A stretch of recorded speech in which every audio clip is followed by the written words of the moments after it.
Monsieur Fortin.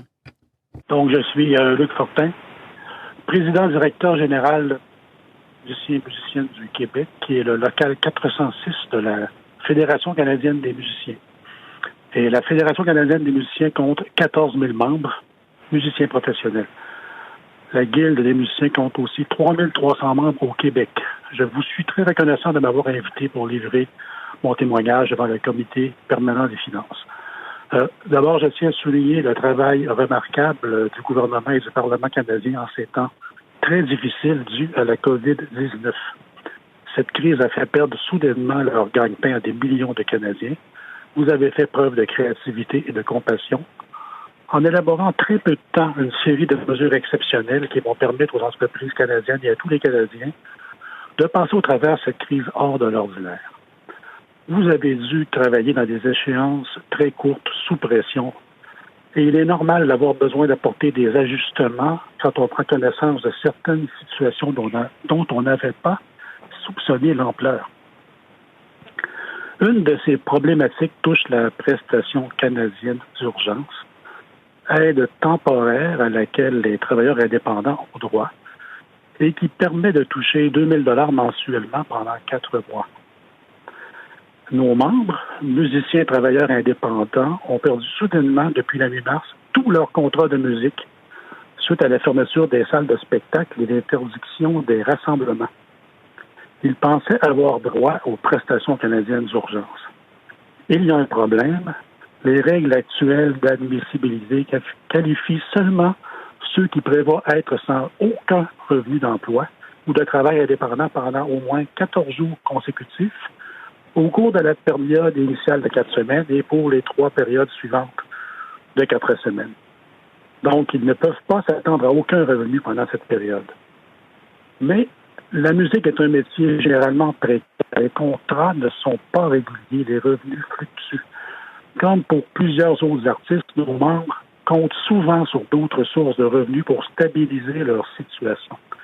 Même après avoir perdu la totalité de leur revenu principal, s'ils ont le malheur de continuer à recevoir de petites rémunérations issues d'emplois secondaires ou autres, ils ne se qualifieraient pas pour le programme. Les règles sont trop strictes. Aucun revenu, même minime, n'est possible. Pourquoi n'auraient-ils pas aussi droit à une aide d'urgence pendant la crise alors qu'ils se retrouvent démunis? Nous avons reçu des centaines de courriels, des messages Facebook, des appels de nos membres qui n'ont plus assez de revenus pour leurs besoins essentiels. Ils se sentent abandonnés. Voici quelques-uns de nombreux exemples fournis par nos membres. Citation. Suite à la fermeture de l'école à cause de la pandémie, la commission scolaire vient de décider d'honorer nos contrats d'enseignement en classe privée et de nous payer aux 2 semaines jusqu'en juin. J'ai demandé de ne pas être payé par peur de perdre la prestation d'urgence. Mais ils disent que c'est comme ça, ils ne peuvent rien faire. Alors, je fais quoi? 53 $ chaque 2 semaines, impossible d'en vivre. Je n'aurai pas le droit aux 2 000 $, c'est incroyable. Ensuite, je ne suis pas admissible au programme d'aide fédérale à cause d'une tâche d'enseignement de 2 heures semaine qui continuera de me rémunérer pendant les mesures de confinement. Pourtant, j'ai perdu tous mes revenus principaux provenant de la pige qui s'élève à environ 23 000 $ par année, c'est-à-dire un minimum de 3 500 $ de mars à mai. La meilleure solution que j'ai trouvée était de sous-louer mon appartement. Je vivrai chez des amis et la famille pour environ 1 an. Et une dernière citation. Certains orchestres symphoniques ont offert de compenser des concerts annulés à cause de la crise avec un pourcentage de 25 %, parfois 50 % de revenus perdus pour nous aider à subsister. Ces petits montants vont être déposés au cours du mois d'avril ou de mai. Selon ma compréhension, même si je ne travaille plus depuis le 13 mars, je ne serai pas éligible aux prestations parce que je vais recevoir des petites compensations pour des concerts annulés. Fin des citations.